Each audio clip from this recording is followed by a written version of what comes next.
video here.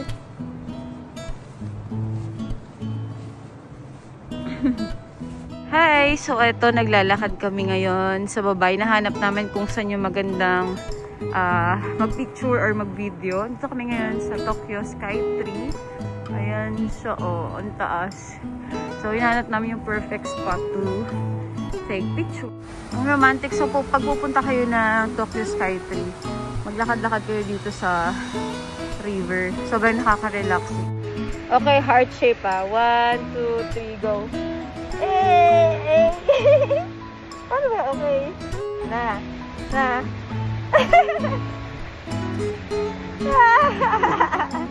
Dito kami ngayon sa taas. Hinahanap pa rin namin kung saan yung magandang spot for video. Wala, hindi namin makita yung parang escalator. Sai, kudasai.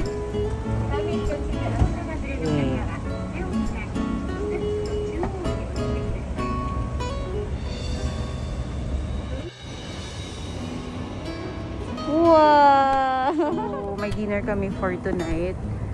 Ito yung last day na namin sa Tokyo kasi bukas pupunta na kami ng Hakodate. So, tiniming talaga namin na tonight para bukas morning, like 6:30 AM kasi yung aming ticket sa train. So, look at the ginza at night. Ang ganda. Dinner time!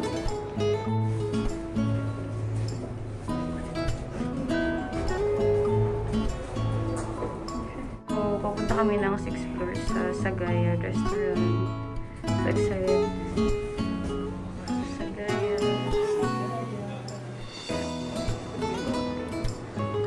Okay.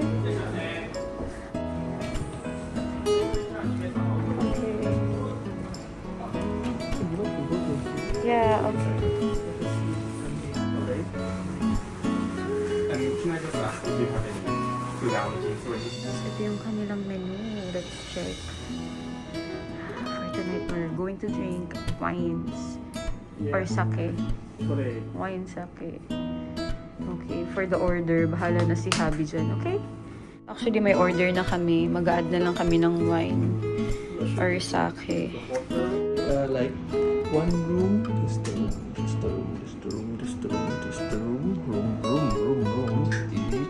for everyone. That's me. We have to head the door. Yeah, thank you. Okay.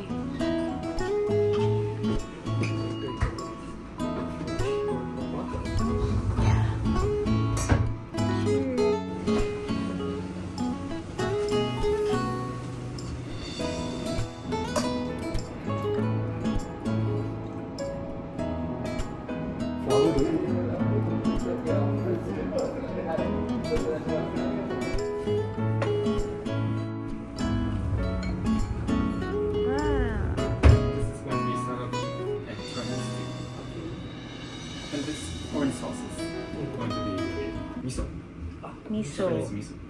Okay. Yung soup niya, lasang radish. Pero, ano siya, gawa sa miso. Miso soup. Yes. Tapos may beef sa loob. Wow, looks good. Sushi. Yes. Yeah. And this is going to be seoujin sauce. Okay. This is going to be wasabi. Okay. And this salt is from Sahara Desert. Oh. Wow. Okay, let's try it. Yes, please try. Okay, thank you so much. Oh guys, looks good, right? So try natin to. Parang ang pagkain daw nito is para siyang sushi. So i-roll natin with this seaweeds. Tapos ito yung sauces, wasabi, and then sea urchin. Oh my god, I don't like sea urchin. Salt from the Sahara Desert. Sahara Desert salt ba yun? Parang wala. Oh. Let's try this. Wow. Okay. Tapos, I think I'll go with ano tawag ito first talaga? Sea urchin sauce. Sea urchin. Huwag kumakain ng sea urchin. Oh my god.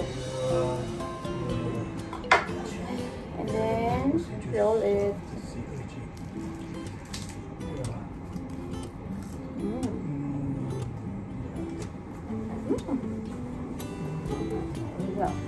Okay.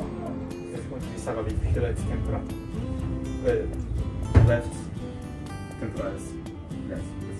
It's going to be sea urchin. Sea urchin, okay. Yes. And this salt is also from Sahara Desert. Okay. Again, Sahara Desert. Sahara Desert yung salt nila, okay. Thank you. Oh, this one is a beef, right? Yes, beef. That is a sea urchin. Sea urchin! Oh my god. Okay. No, makain ng sea urchin. Pero try natin kasi andyan na siya. Wala tayong magagawa. Okay, let's try. Looks good naman siya. Oh, this one is a hot plate naman. Yung kanina cold plate. So, let's try. What are you doing? Salt base, that you? Hindi kamote yan.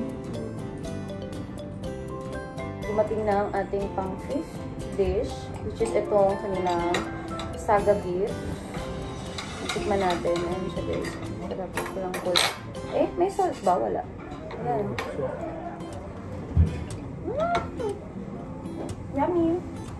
Alam niyo guys, pang 5 pa lang namin to pero busog na kami parehas. As in, yung fine dining nila dito, ang bigat sa tiyan. Nililit ng servings pero ang bigat niya sa tiyan. Ano siya, oh. Ang juicy. Diba? May ito. Kaya namin to na nakita itong restaurant na to. Nanood lang kami ng mga vlogs. Si David nanood siya ng vlog ng mga Chinese na nagpupunta ng Japan. So, nakita namin to kaya ito yung napila namin restaurant. Actually, maraming option pero ito yung nakita namin na the best. Yes. Another beef. It's like Japanese yakiniku. Yakiniku.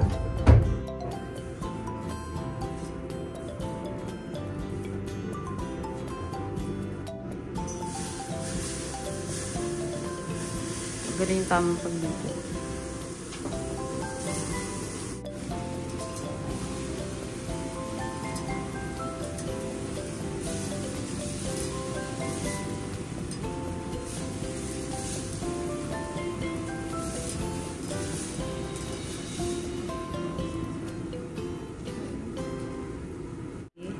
And truffle on top. So this is their own sauce. Special sauce. Yes.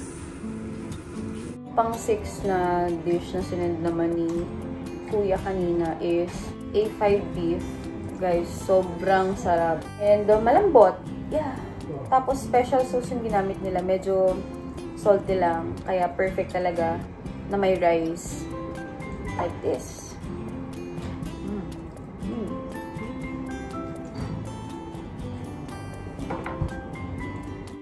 Bitin lang ng konti kasi isang peraso lang kami.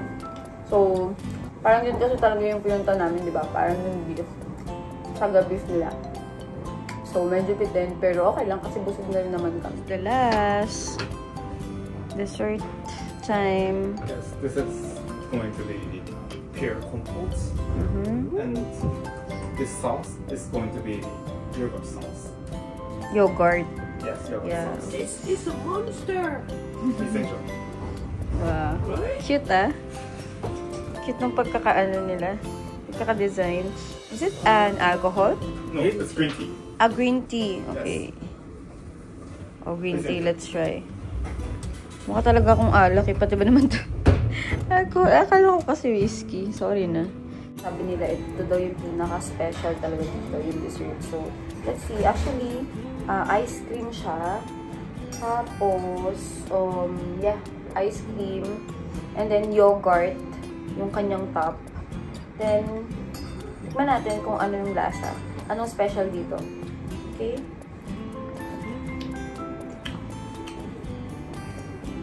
Anong fruit to? Citrus or something. Wala nakalagay ko anong fruit. Weird. Not weird, pero masarap. Cookies. More. Just not just a side. Include the cream. Include the cream. Wow. Sarap. Wow. It's like wow. Pero masarap talaga yung combination as in. Yung This combination is Yeah, study, ang sarap ng combination as in. Yeah. Tapos parang ano to, orange na skin. Tapos yung yogurt niya, it's not that sweet, right? Yeah, it's not. The taste is not too strong. Is it? It's good, not too sweet. Binigyan din nila tayo ng, or kasama, included yung green tea. Ayan. So ito, tingnan natin kung may sugar ba o wala. Pero cold siya. Sa tingin ko, purely matcha lang to. Matcha or green tea. I think this is pure green tea, right? Is it? Wait lang. Try natin. Anong special with this green tea? Ah! Ang sarap! Ang tapang! Oh my God! This green tea is like concentrated. Concentrated green tea? Very green tea made in very strong. Oh! Baka mag-palpitate ako or later cannot sleep. Ha? It takes 4 hours to make. Oh, wow! Oh my God. 4 hours. So you boil it for about 4 hours? No. We drop the water. One drop. Wow! Na-concentrated nga siya. One sipuni. Pero, ano, totoo, ang tapang niya talaga. Ang tapang niya. So, parang pure green tea na mahalo-halo na kung ano mga dahon-dahon yung nilagay nila dito. So, okay naman siya. Acceptable. Pero matapang talaga.